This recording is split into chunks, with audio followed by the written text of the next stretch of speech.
Happy Monday, everybody. Thank you so much for downloading or streaming the Be Our Guest podcast. Time to start the first week of December. Can you believe we're already there? It is Cyber Monday, so don't forget to use our link. Just messing with you. But we've got a fun trip report for you today. We're going land and sea with our great friend Frank up in Canada. And I'm telling you what, Frank lives dangerously. He surprised his family with a Disney Wish cruise and not only that, a stay at Disney's Polynesian Village Resort. So hear how this went, hear how the reveal unfolded and the excitement as he kind of step by step revealed this surprise to his family. We talk about what it was like staying at Disney's Polynesian Resort. Spoiler, they stayed club level. And his first experience with the family on Disney Cruise Line. They sailed the Disney Wish to Castaway Cay. Talk about dining, entertainment, the small venues, mixology classes, champagne tastings, and more. So get ready, a little land and sea fun on today's podcast. Don't forget today's show brought to you by the Magic for Less Travel. We are standing by to help you plan an amazing Walt Disney World, Disneyland, Disney Cruise Line, or Adventures by Disney trip. The best part, here's your best Cyber Monday deal of all. No additional cost to you, but that's $365. So check out all the details over at themagicforless.com. Please also use our Amazon affiliate link. It's beourguestpodcast.com/Amazon. That's all the time as well, but especially today. And you can become a patron of the show. It's just $5 a month. And for that support, you get a bonus show every week called Mike in the Midwest. And thank you so much to our patrons who have always been there. You make the show possible. You're all stars. And I thank you so much for that. Again, patreon.com/beourguestpodcast. Ready to take a trip to the world? You found the Be Our Guest Walt Disney World Trip Planning Podcast. This is where your memories come front and center on our podcast stage.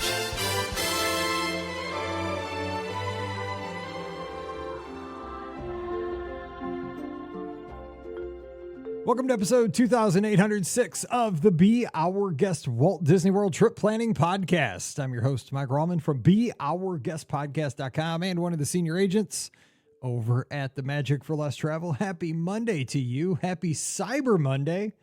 I guess every day here on the podcast is Cyber Monday, Wednesday, Friday, Thursday, Sunday, whatever, because, I mean, you're listening through a tech device. Get out there and get those good deals, though. Hey, remember, shameless plug, if you're going to do that online shopping, use our affiliate link over on Amazon, beourguestpodcast.com/Amazon. It supports the show. Super simple.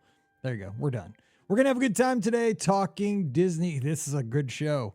Remember back in the day when there used to be like a land and sea package that Disney offered? That's what we're giving you today is our Cyber Monday deal.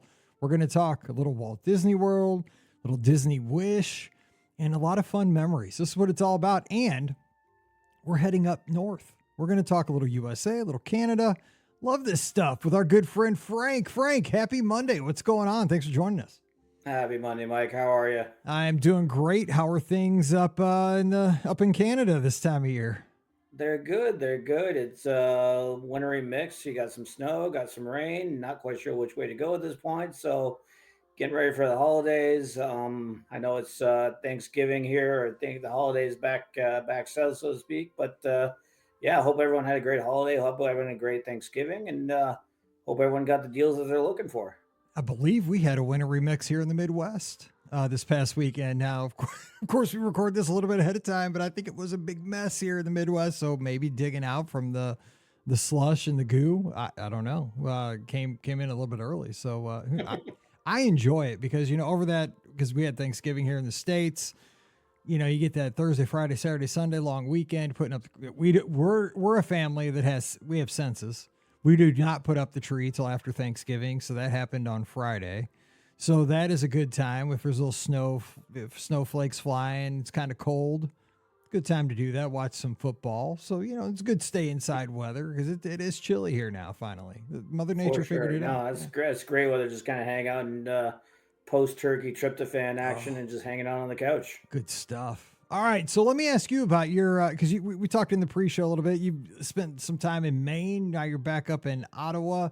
Tell us a little bit about your town. Like, what you're up there in Ottawa. Like, what would something we'd like to know about your town? What's your area you're living in known for? Tell us about that. So City of Ottawa is actually the capital of Canada. So it's the US, the Canadian equivalent to Washington D.C. We have the Parliament. It's a very historic town, a very historic city, huge city. Over 1 million people, so forth. So it's a beautiful city. Like has tons to offer. I think the biggest thing that I really enjoy most from the city that really is kind of known for is the largest outdoor skating rink in the world where you can actually skate something. I think the skating area is something like almost 10 miles from end to end that you can actually skate. So really enjoy that during the winter, and it's a great area during the summer, and they have the Tulip Festival. So it's a really beautiful city that has like so much to offer. And Ottawa's featured in O Canada over in the Canada Pavilion. Well, at least it was in the original, right? I mean, there was because this is that's a city that has the French heritage, right? A lot of French It's speaking. got some, yeah, it's a very bilingual, it's officially a bilingual city. Very cool. Yeah, I'd love to get up there and see that because it's beautiful. I think even part of the pavilion isn't part of the pavilion looking like Ottawa. Is that right? Not Yeah, the big hotel. well, there's the what they call the Chateau Laurier is look up there, but I mean that's also reminiscent of Quebec. We have a Chateau Laurier hotel that overlooks the canal and the Parliaments as well. So it's a little bit reminiscent of that, and if nothing else, we do have the drink over there. I gotta get up there. One of my dreams. Like I used to play a lot of hockey back in the day when I still had knees that could handle it, and I was a little bit younger. But I always, because I had a couple of guys that I used to play hockey with that were from Canada, but had come down to the States, and I don't know how they ended up in Missouri, but here they were.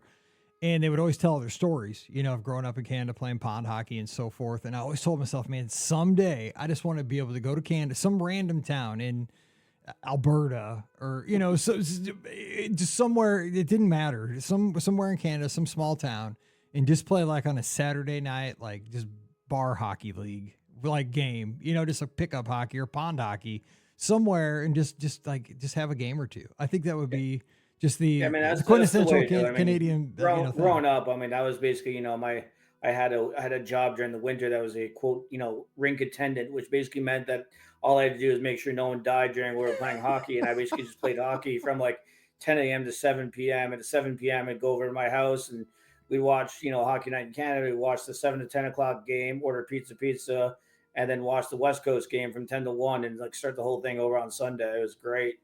I did the same thing. I had DirecTV just for that reason. I got Hockey Night in Canada with the center ice package. I watched Don Cherry and just watched the two games. Watched the first game, then the West Coast game. Usually it was the Canucks. I ended up watching, yeah, it was always great, man. Yeah, the Canucks are the battle of Alberta. You had the Oilers going on. You had Calgary when they were pretty good powerhouse back in the day. Yeah. Okay, we got to get into Disney. People are like, quit talking sports, but I can't help it. It's in my blood.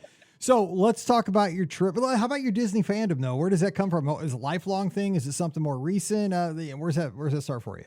So, I mean, I've always been a Disney fan. I've always loved the movies. Always watched. I was always a big fan of Sunday night Disney World, Wild World of Disney, and that kind of stuff. So I always kind of grew in some ways, and just loved the movies, loved the characters.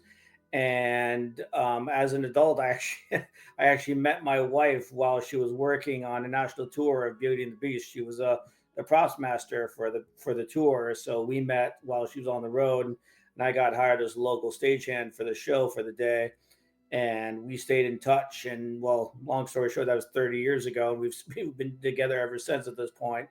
So while being together, our fandom just kind of grew and grew and grew to the point where we actually honeymooned at Disney. And it felt like we were getting more and more involved with Disney and just loved Disney more and more, to the point where when we had a daughter, we eventually, surprised her with a trip. And that was just an absolutely amazing trip where we absolutely surprised her literally at the airport, where she thought we were going to some boring conference, and just surprised her at the airport with like a trip to Disney. It was amazing. So that fandom really has kind of taken off, obviously, with since our daughter and that kind of thing. So it just seems to grow and grow and grow, and to the point where now I just can't seem to get enough. And here I am talking on one of your podcasts. Couple notes here. Now, you gave me some notes, but I haven't looked deeply into this, because I read them yesterday, and I don't remember stuff like longer than 5 minutes, kind of like Dory. But first of all, that's awesome that you met like that. That's I love how people meet like that kind of stuff. Like fate. It's just kind of fate. It's awesome too that, you met on the Beauty and the Beast connection, and that we're at the Be Our Guest podcast. Like you were meant to be on this show. Like that's exactly perfect. And if your daughter's name isn't Belle, I don't know what your daughter's name is, but I mean, missed opportunity. I mean, come on. Strangely enough, it's actually the nickname I have for my wife, so it works out well. Okay, I was gonna say it has to be like, I don't know, because you don't want to go with Mrs. Potts. Like that would be a No, terrible name for a kid going through middle no, school. no. But And it's Belle, certainly you not, can get away and with certainly Belle. not Chip either. Yeah, exactly. Not Chip either. Yeah, I'm just saying. Yeah, Mrs. Potts be worse. No, I'm just kidding you. Okay, so let's talk about this trip. What's the genesis of this trip we're going to talk about tonight? Because man, I love this story. This sounds awesome. So my daughter last year was a senior in high school, and she kept talking to me. Well, I really want to do a big trip for my graduation present.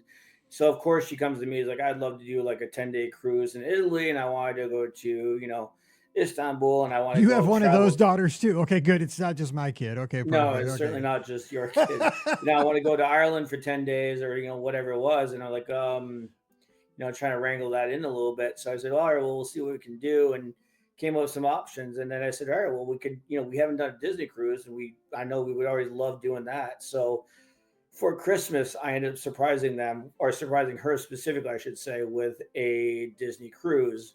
So I had put a small tin in her stocking, and when she unwrapped it, she opened it up, and it was a small puzzle. And I told her she should probably put the puzzle together. And when she put the puzzle together, it was the front of a cruise ship, and it says you're going on a Disney cruise. And my wife is looking at me like side eyes, like, wait, what's happening? It's like, yep, we're going on a Disney cruise in August. So we're going for a quick trip, so to speak. And while we're at it, because I know from all listening to you guys saying it's never long enough on the cruise, I decided to extend a little bit more. So we decided to do a land and sea. So I said, hey, by the way, we're doing a land and sea, but I'm not telling you where we're going before the cruise. We know we're going down the cruise. We're going to go with some friends, but before the cruise, it's going to be us. And I'm not telling you where we're going until we show up that day. I love that because you get a little bit of what you get, but surprise is going to be in there too, kind of a little yin and yang there. I love this idea. Now, I'm sensing something there that's a little bit dangerous though. Like you book this cruise without spousal approval here. Like the danger that's kind of going into the danger zone. I agree. It's the old adage of like, ask for forgiveness rather than permission.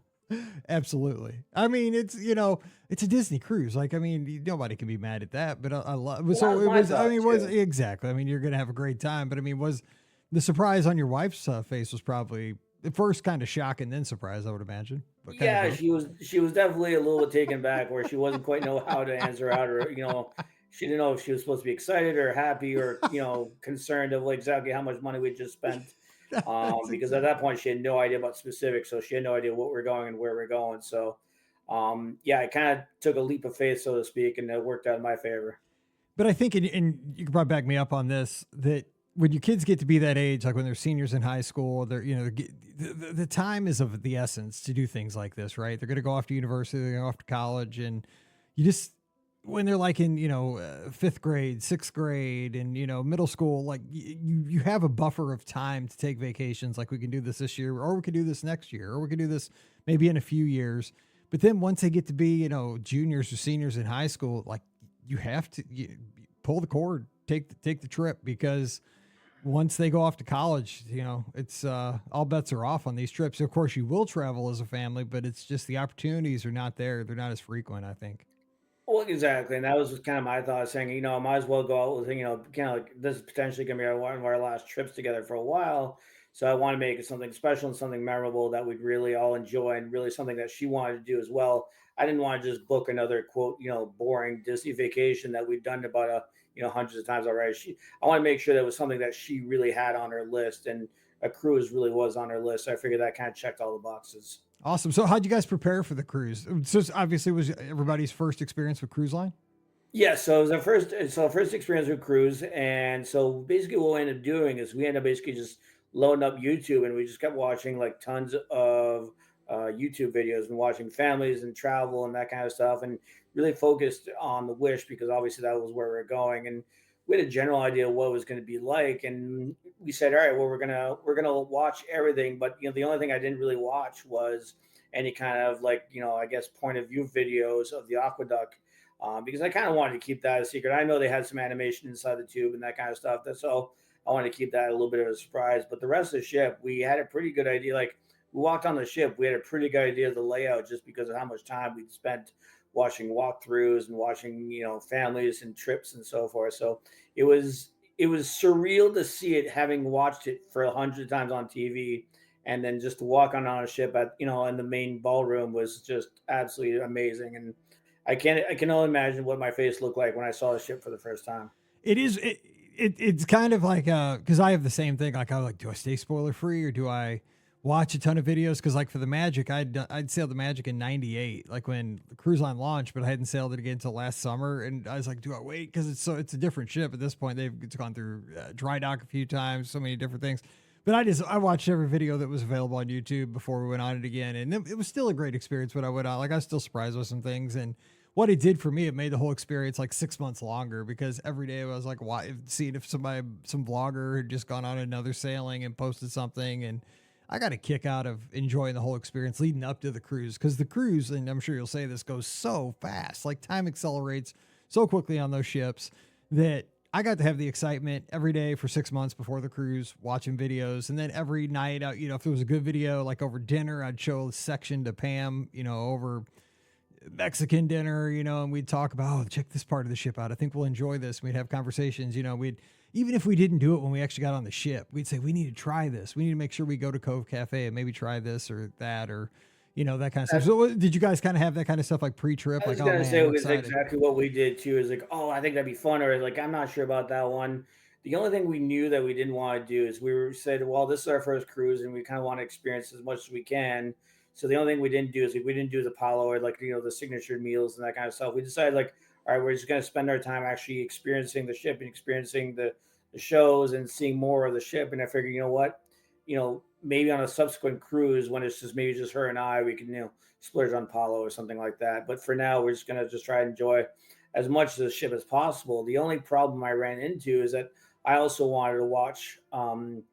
I was excited because I wanted to try to extend the trip as much as possible, like you were saying, but I also wanted to watch videos on the Polynesian, but I couldn't because they had no idea that's where we're going. So I actually had to like watch on my phone or something like that on my own. So they didn't realize, because all of a sudden when they pull it up on YouTube TV on the TV, they're like, "Whoa, why did you do a search on the Polynesian?" Like, I don't Yes. know. Got to cover your So it tracks. worked out well that way. That's true. That is, you gotta be careful there because the other part is secret. Okay, so getting down there from where you guys were, flew out of Rochester, I believe, or no, Providence. Was getting down any kind of problem, and getting to the port? Any stories there for folks that are traveling here soon?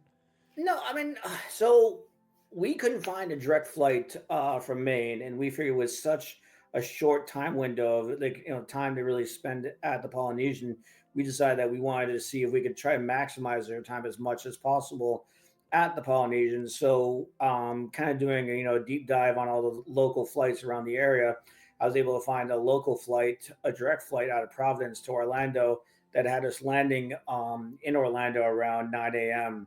I figured that's perfect because it felt like it's almost like a bonus day. So we landed in Orlando at 9 a.m.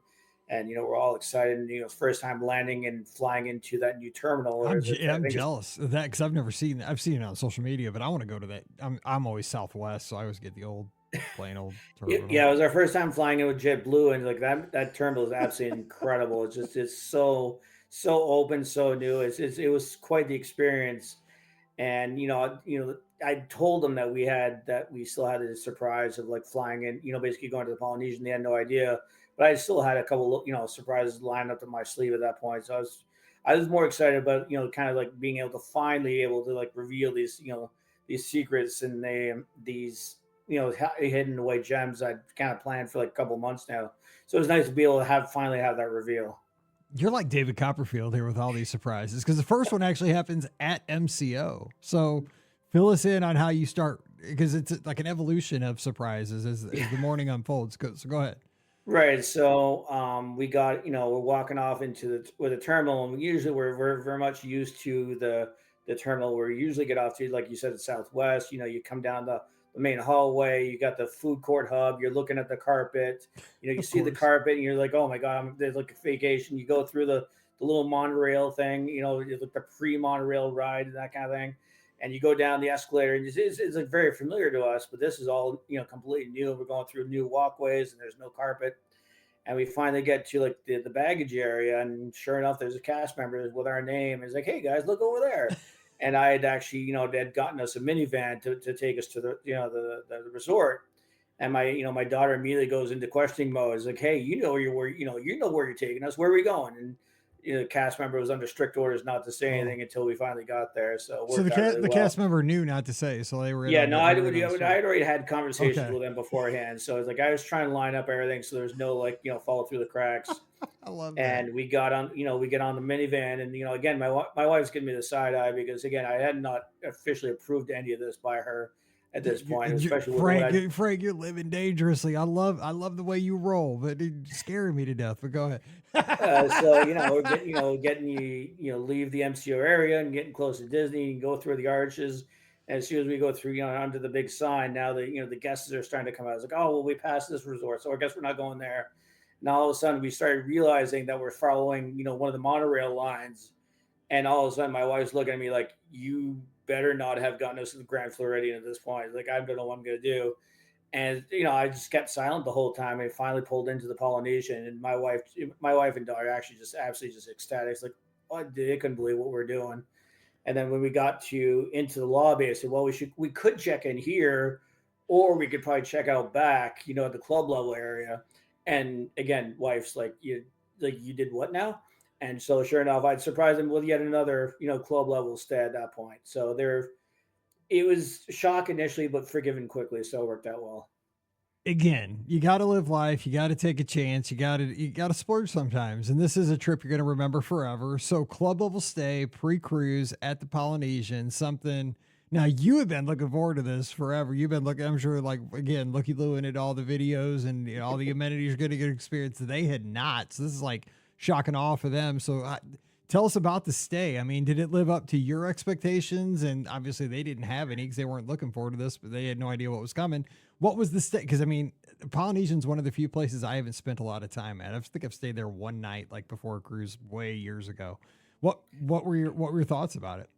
It was absolutely amazing. It was a first for me because I'm a big, rope drop to, park close, final kiss guy because I just want to run all day and I want to do my 30,000 steps all day and I just want to run and do everything and see everything and say hi to everybody and that kind of thing. And I just want to run all day. And we had made the decision, or I guess I had made the decision that at that point we had spent quite a bit enough of money. So we're like, we're just going to relax. We're just going to just completely like try to change gear and switch gears, and we're not going to do a single park day. And we're going to enjoy the resort. We spent some money on this resort, so we're just going to hang out here. We're going to enjoy the resort. I had booked them, a girls' massage one day so that they were able to kind of relax. I was excited about checking out the new DVC area, the new DVC with the Wailulu, I think it's Hmm. called, the new Wailulu Bar Grill, whatever it's Yeah. called. Thank you for not making me say it because I can't. Thank you. Which was absolutely like it's such an amazing spot. Just it's an open area, water views, just absolutely incredible. Just cannot say enough good things about that whole resort area. The new area with the Moana, like the kids pool where the Moana statue is, such an incredible area, and just that whole resort is just exudes relaxation and just unwinding and slowing down. And that's really what we did. We only had like 2.5 days there, and we made as much time as possible from there. Do you guys have Enjoying it as much as possible is great. and you guys have good weather though? I mean, because to enjoy the pool and the amenities and stuff. Because you get August, right? I mean, was it super hot or was it It was rainy or? it was really hot. The only time where we thought we were gonna have issues, which ended up being like super cool, is one of the things on my bucket list was I wanted to watch the fireworks from the Polynesian beach in the chairs. That was like one of my bucket list items. So we got there nice and early, and we're seeing all this lightning off in the storm in the horizon, but no rain, no wind, no thunder. All we were seeing was just like intermittent, lightning. So it ended up being like a really cool light show for like a half hour, where all it was only lightning and like no noise, no rain. I forget what there. I guess there's a meteorological like phenomenon for that type thing where they call it something like that. But it was just incredible watching just the lightning show prior to the fireworks, and then the fireworks went off, and that was just absolutely an incredible moment as well. I love that. I, I've always said like one of the reasons I would like to move to Florida is because of the dynamic weather. Because I'm a weather nut. Like we are supposed to get some snow and freezing rain and stuff. Like I love it. Like that's why I like living in the Midwest. We get it all. Like except for hurricanes. But and like I was at Walt Disney World one time and there was a hurricane. We stayed like for Hurricane Charlie. Like we were at Pop Century. I mean, I was kind of geeked out over it. I mean, I'm a weather nut, so yeah, I love that kind of stuff. Now, I'm living dangerously because I'm an emotional dude. And this story that you put in here about Ohana, and because it's going to hit a little close to home. I got a girl that's going to be, she's going to be 18. Holy cow, in a month. And so she's graduating this year, and almost reading the story got to me. So tell the story. I mean, and there's a lot of us that listen to this show that are in this Deanna, I know, down in Texas. A lot of us in this, tread dangerously. Listen to the next 2 minutes at your own peril. Folks that are going to become empty nesters here soon. Go ahead. No, I had a funny feeling that I was going to hit home for you as well. But on our last night, we had made reservations for the Ohana dinner. We figured, all right, we're going to go out in style and that kind of stuff for the last dinner. So we got to the podium and we started talking to the cast member that was there. We got there a little bit early for our reservation, and turns out that the cast member was from Ottawa. So we started talking to her, and it was just super easy going and like super great cast member that was incredible and just telling stories. And we ended up chatting with her for like a good 10, 15 minutes. And at one point, she's like, oh, by the way, your reservation's ready. It's like, hey, do you think if we asked really nicely, we could get, a table by the window? And she's like, oh, no, I already took care of that. You guys are pretty cool. I already took care of that for you. So I was like, oh, this is going to be a great dinner. So, and in fact, it was my first time having dinner at Ohana. So, and to have a table right on the window was incredible. And I knew this was, going to be a special trip for us, and it was going to be, potentially a last trip that we're going to be doing together. And I'm just kind of enjoying the moment. And, at one point the music hits and you're listening to music and you're hearing all the, the really cool music and you're watching this fireworks. And at one point I look over and sure enough, my wife was crying. I'm like, Oh my gosh. yeah. It's like I was wrong. I was like, what's going on? Like, I thought I thought she was mad at me. What's going on? And she leans over and she's like, this is probably one of our last trips together. Our girl's off to college, university in 2 weeks. And, who knows when the last time we're going to have one of these trips. And then, I immediately turn away. I was like, I got something over here. I got to look over. And of course, I get all emotional at the same time. It's like, God, I wish you hadn't said that. But it was the same time, it's the reason why we made this trip. It was the reason we could actually celebrate. And that was the reason why, even though we were cruising with friends, I wanted to have kind of like a special trip where it was just this section of the trip was just us, and we could actually just enjoy each other and just spend some quality time, just the three of us enjoy, so like hopefully some special moments. And that certainly is something I'm going to remember for a long time. That's why I love this, that we get to have this podcast. I love being able to share small stories like that, because that's why we go to Walt Disney World. That's why we go to Disneyland. That's why we take the trips. That's why we go on these cruises, to make these memories with people we love. And I appreciate you sharing that with us, Frank, because that is exactly it. I mean, but I'm telling you what, man, that Happily Ever After soundtrack, that thing is dangerous. Dude, you can't be in a situation like that where your kid's getting ready to go off to college and then they pipe in Happily Ever After. Dude, that's too much. Too much. I 100% agree. Like I said, it's an emotional music to begin with, because it's really is kind of my happy place. And I've got I've work that's relatively stressful, so like being able to go there is like really unwinding, on disconnecting and so forth. It's nice having that kind of escape, and then you throw in the family dynamics and the daughter going off to university in a couple of weeks. It all kind of hit home in full circle that, we met, years ago, decades ago, we met on a Beauty and the Beast, theater show. And all of a sudden now we're sending off our daughter to university while we're having dinner in Ohana. It's just like such a surreal moment in some ways. That's something. All right. So because I want to make sure we get this all in. We got time, and we're gonna get the whole thing in here. But I want to talk about the cruise so we can get all of your thoughts there. So you go from the Polynesian over to the Wish. So how'd you guys get from the Poly to the cruise? And then first impressions of, I love when you kind of go over the hills there as you go across the causeway, and the first time you see the two stacks, and the excitement of just that hour-long build getting towards Port Canaveral. So tell us about that anticipation that morning. That was amazing. It was, so we had friends that were flying in from Canada, but they didn't have the time off and they didn't have the resources to kind of make it down to the Polynesian. So they actually flew in and stayed at the hotel at MCO. So they said, all right, well, we want to go hang out with them. So the night before the cruise, we packed up our room at the Polynesian, which was also surreal because usually when you pack up and you're booking out of your resort, you're all sad and that kind of Yeah. stuff. But I was actually pretty excited to be leaving the resort, which was kind of a weird feeling at the same time.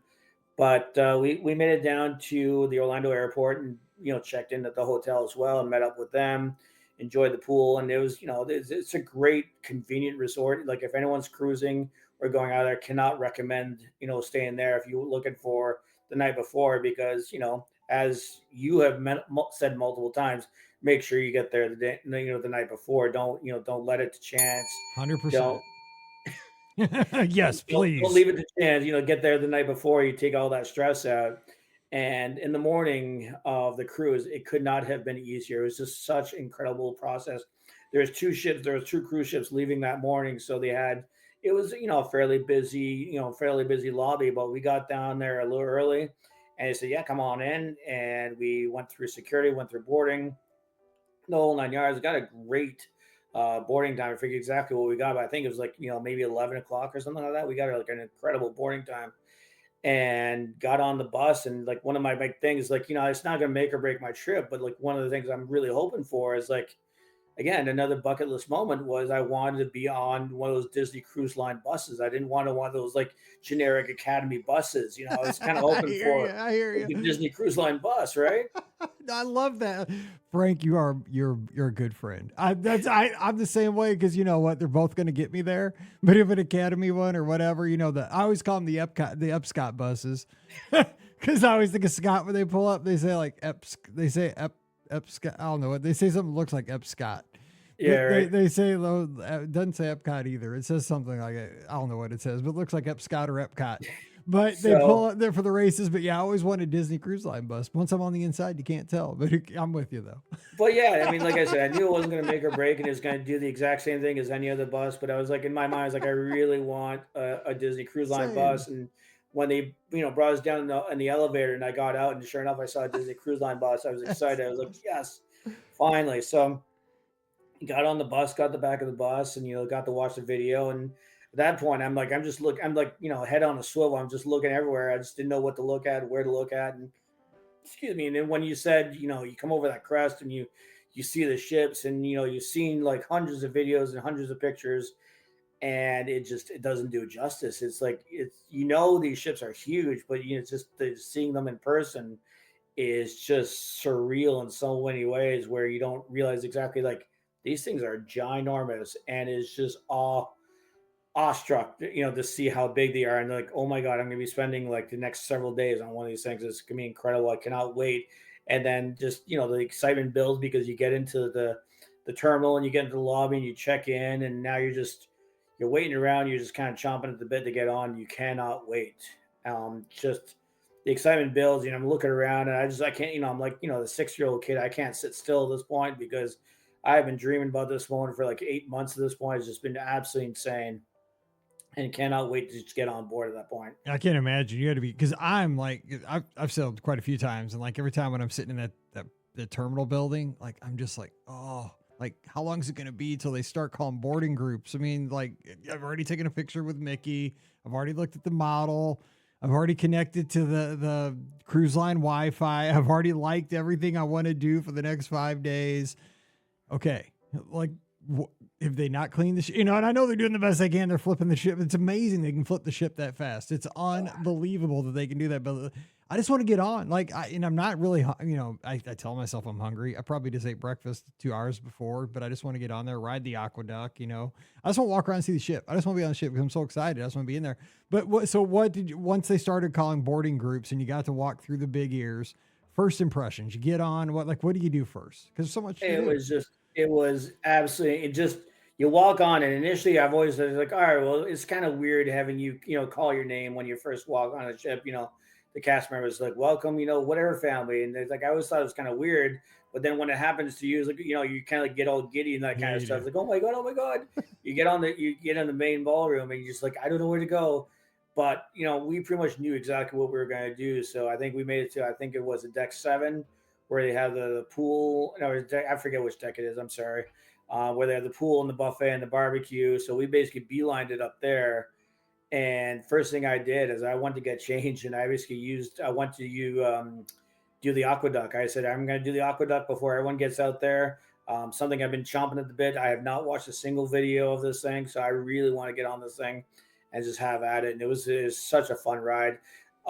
Short, but really, really fun. Really enjoyed it. And as soon as I came off, joined everyone else, and just had at it with the barbecue and the ice cream, and just really enjoyed the amount of food that was available, and the options that were available to us was incredible. I was just blown away by not just the amount of food, but the quality of food as well that was just readily available. And this is like I kept saying, is like, well, if this is the food that's the kind of food that we have like at a buffet out on a main deck, I can only imagine the type of food we're going to have on these, on our dining and at the Palo and so forth and so forth. It was just my head was spinning at that point, just thinking of all the possibilities, what was going to be happening for the next several days. Yeah, it's excitement of that sail away time. I mean, the first day's hectic, right? You get on, you're kind of waiting for your luggage to show up at your stateroom, and the stateroom's not ready. Just like 1:30 or so, so you're kind of homeless there for like the first hour or so. You're just kind of wandering around, like, oh, what we're gonna do, what we're gonna do. But you took advantage. Like that's a great time to do the aqueduct.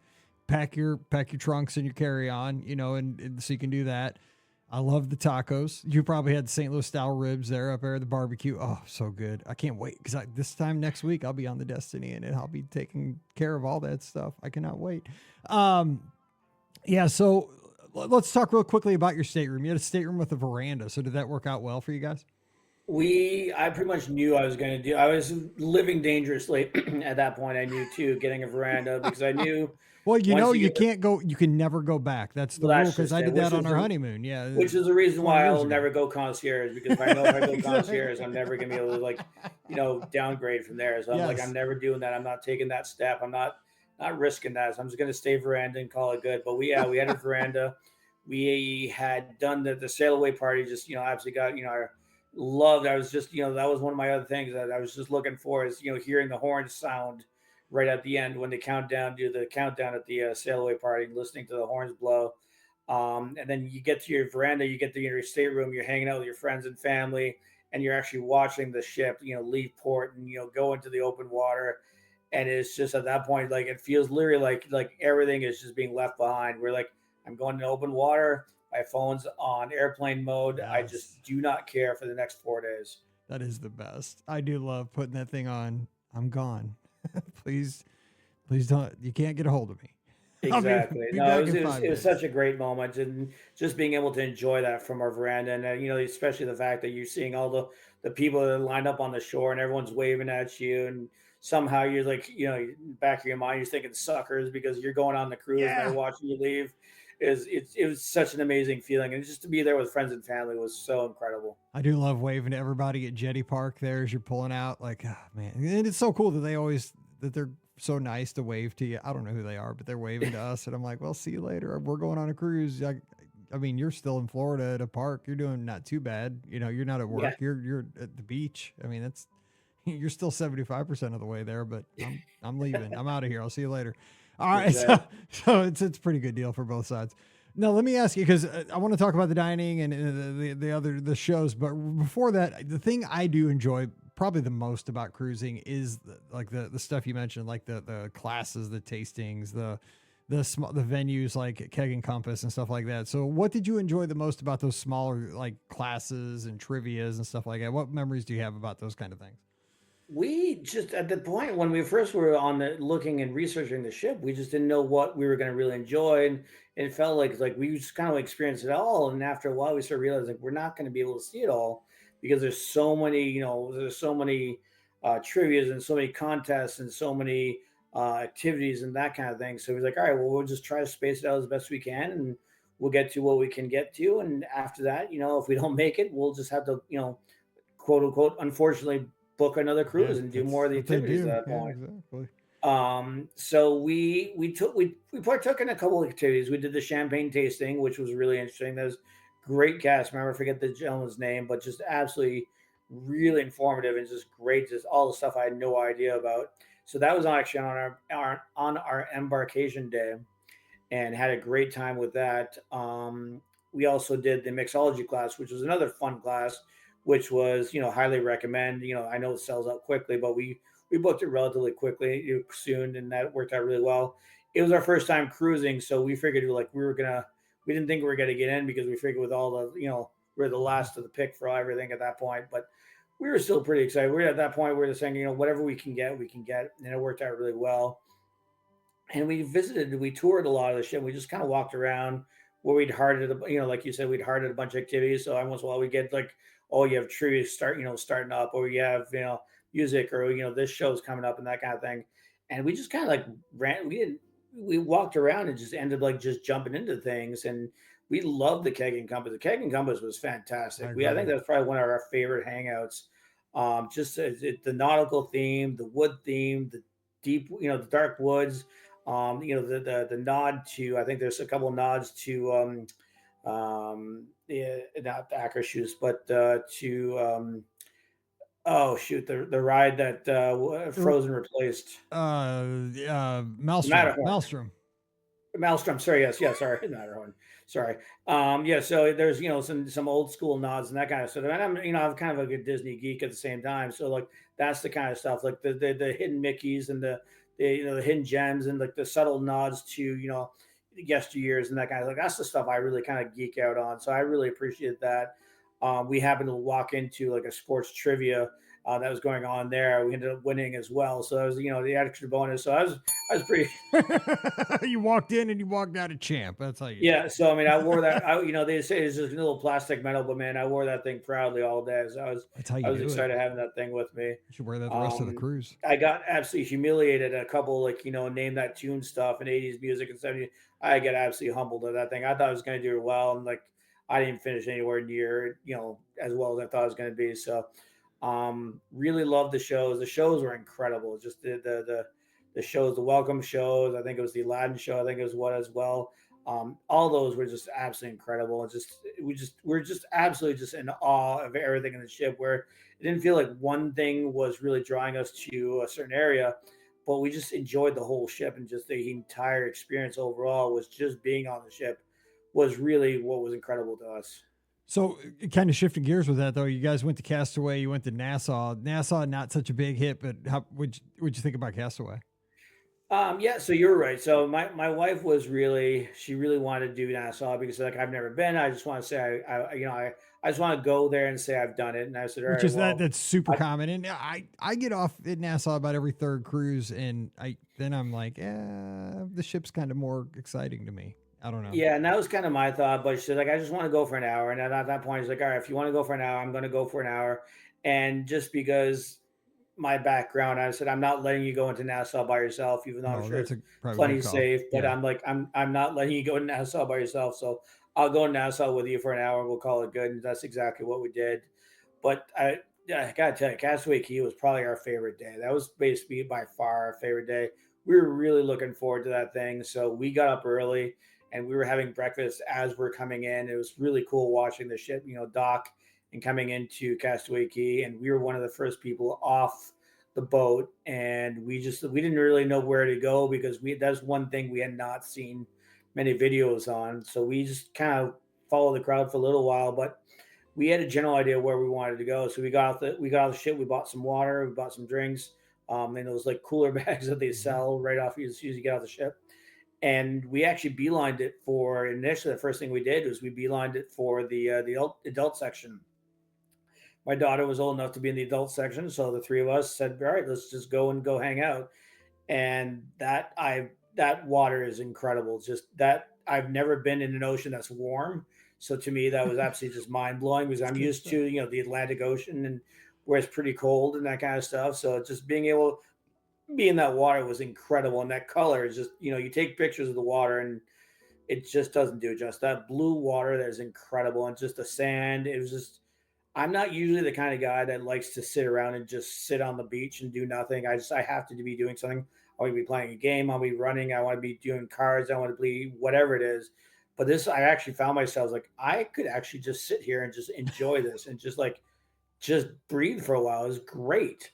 So we hung out at the adult section. I told them that my other big thing that I want to do for my bucket list was the Castaway Key 5K. So I basically went back to the family section and, basically figured out exactly where I had to go. And I was underprepared for the heat. But you did see, there's where you, because I saw you did this. I'm like, you didn't do it the very first thing.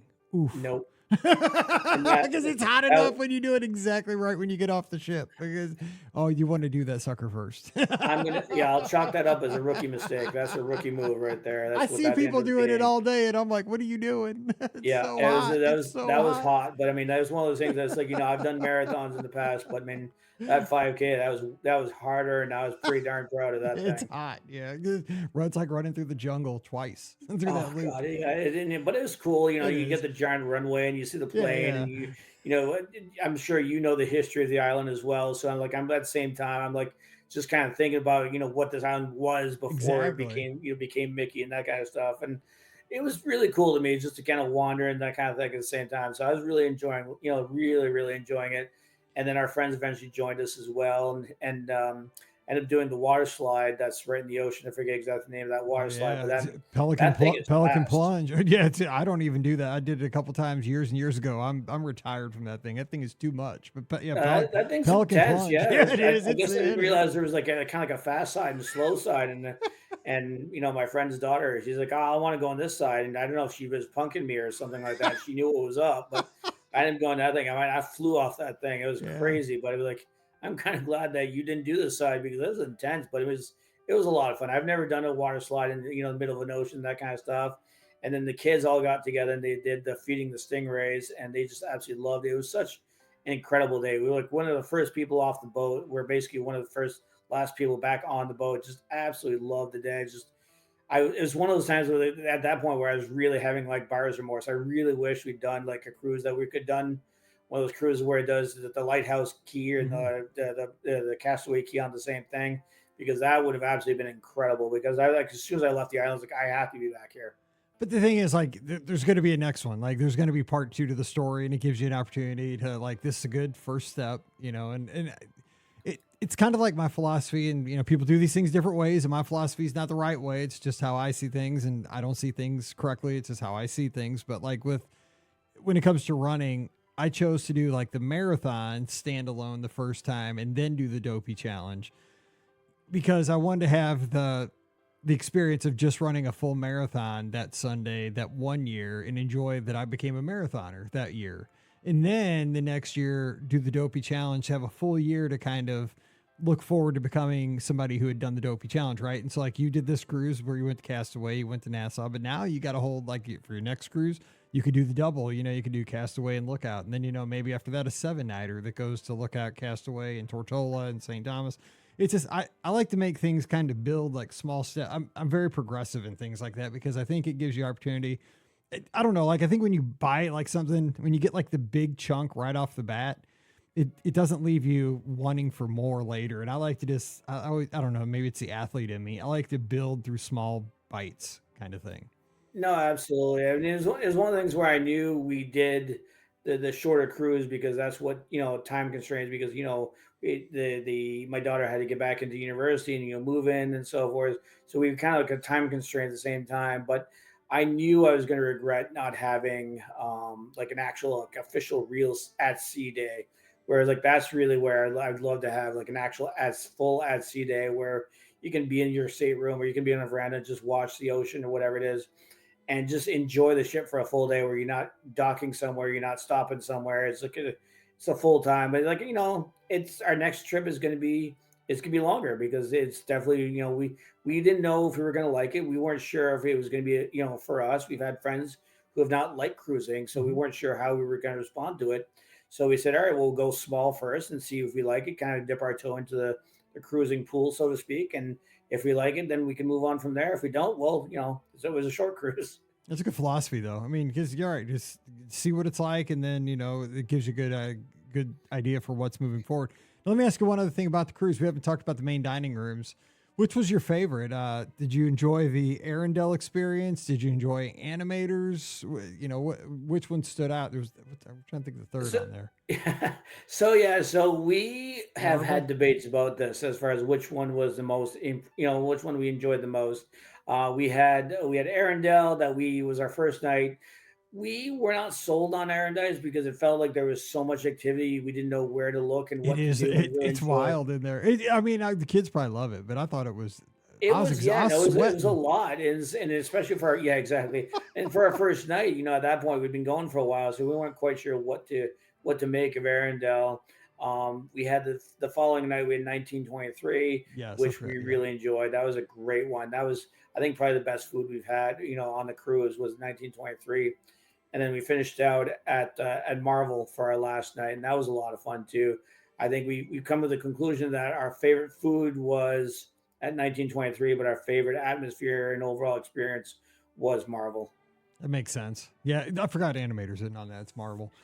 See, Marvel's cool, but I don't understand anything going on there. That's my fault because I don't see the Marvel. I've never seen the Marvel movies, but for me as a Disney geek, and I'm not super fancy like 1923. I like that restaurant because it's got the nods to the old Disney history, and the Yeah. food is stinking good in there. I mean, for me, like I don't need stuff over the top. Like I know a lot of folks go to like Ashante and Remy and stuff. That like Palo is as fancy as I need to go, even to the fancy restaurants. Like Palo is perfect for like my wife and I. We love it. That's as fancy. But like 1923 is kind of a notch below that. I think that is like really good fancy food for us. It's so good. I 100% agree. It was, and I love the nod. I love being able to kind of look around again, the Disney geek in me, and watching some of the history and some of not necessarily the souvenirs, but the memorabilia amongst all the restaurant was just. I love being able to do that. And he's like, it's one of the things where I was lingering. I think that's one of those times where having the late dining really helped us too, where we were able to take our time. We didn't feel like we were being rushed out of there, so they could prepare for the next meal, and then being able to linger after dinner and just kind of walk around and see all the memorabilia was. I think it was really nice, and I think that if we were going to do it again, I definitely think we'd be doing the late dining again. Oh, you just reminded me we have late dining on this cruise, and that's rough for me because I eat at 4 o'clock. That's we had it this summer, and it was okay because we did it because I want to try it, but I don't know because I know on a cruise you can eat anytime you want.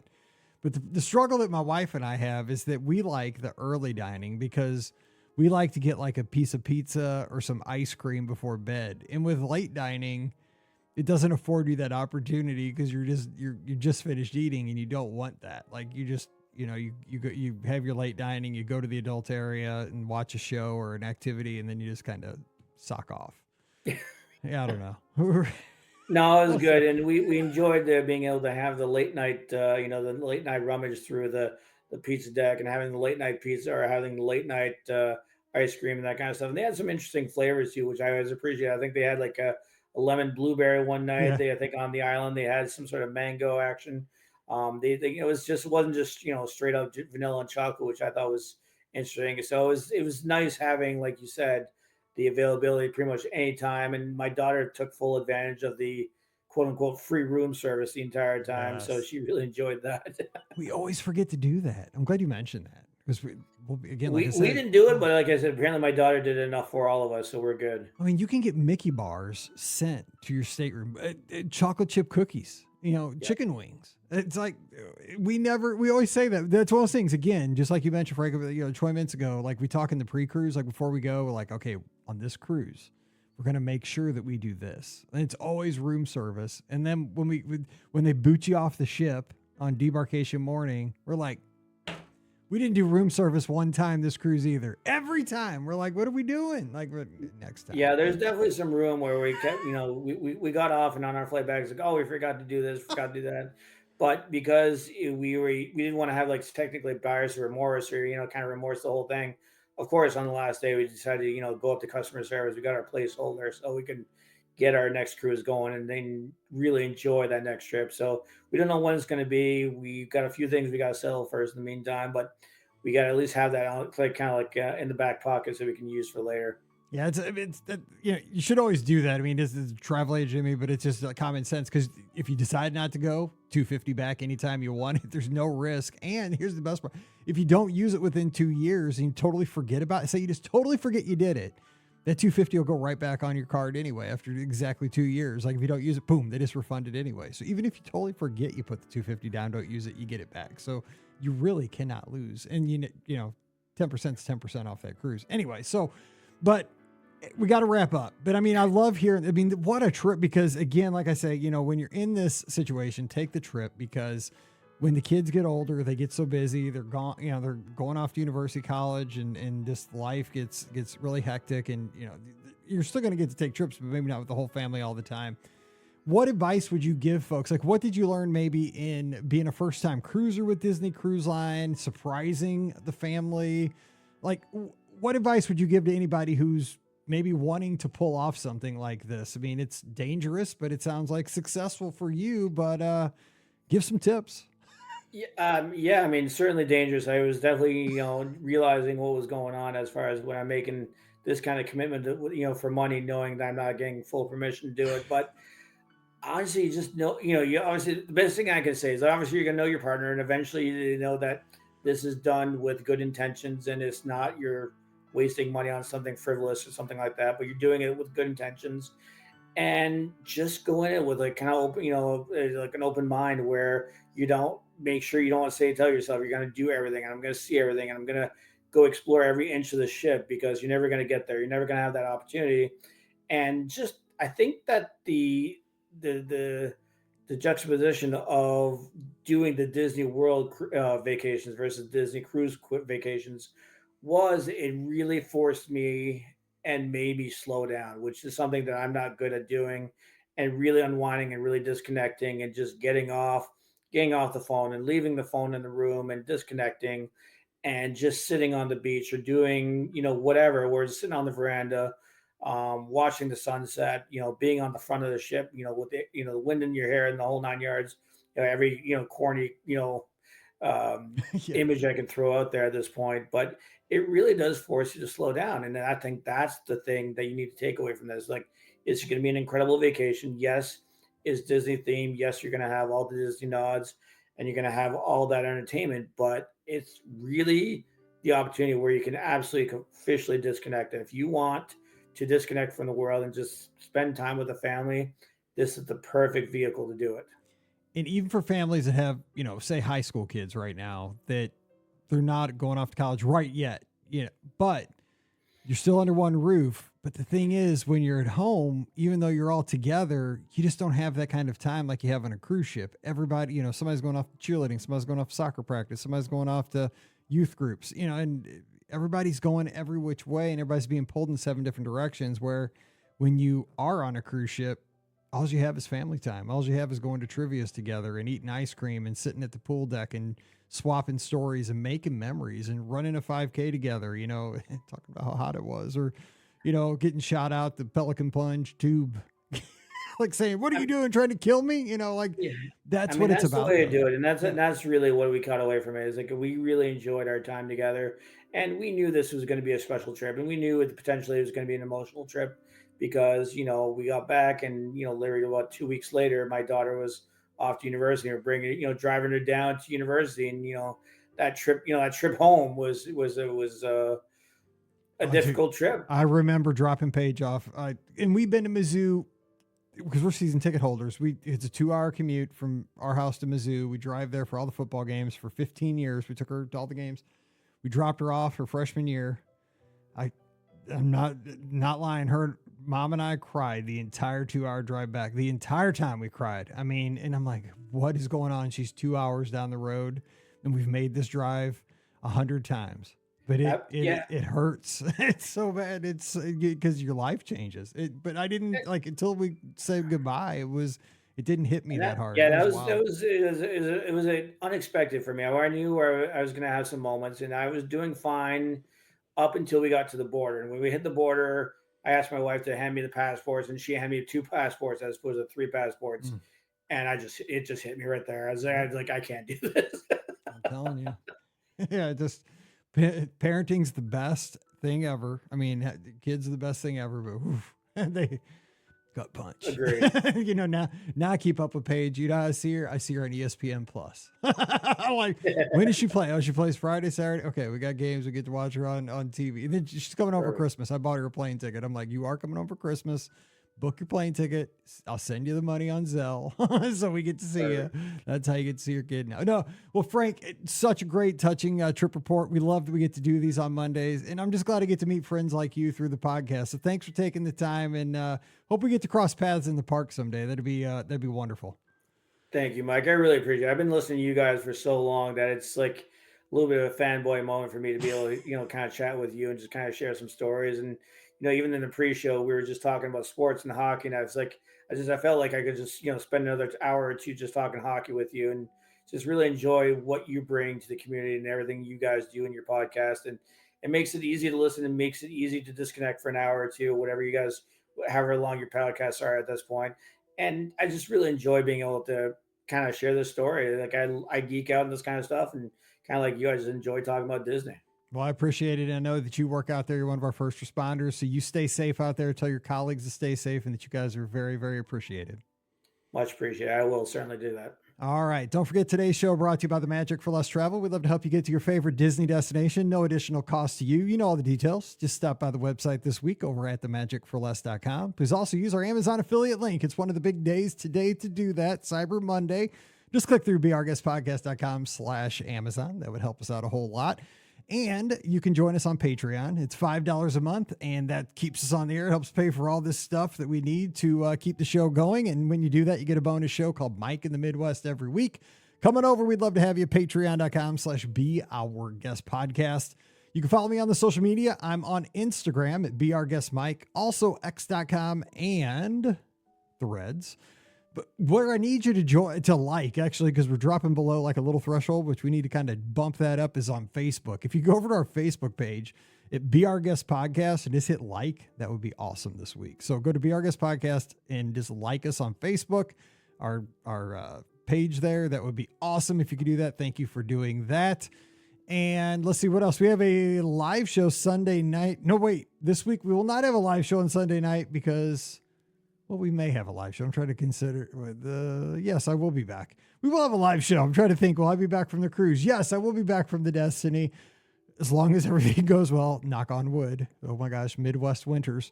But I should be back, and we should have a live call-in show Sunday night. So plan on it. We'll say we are. And that'll be at 7 o'clock Eastern, 6 o'clock Central, all the places, Facebook, YouTube, Twitter, Instagram, and Twitch. And join us in the clubhouse. That's always going. And your invitation's out there at beourguestpodcast.com/clubhouse. That's our Discord server. It's free and fun for everyone.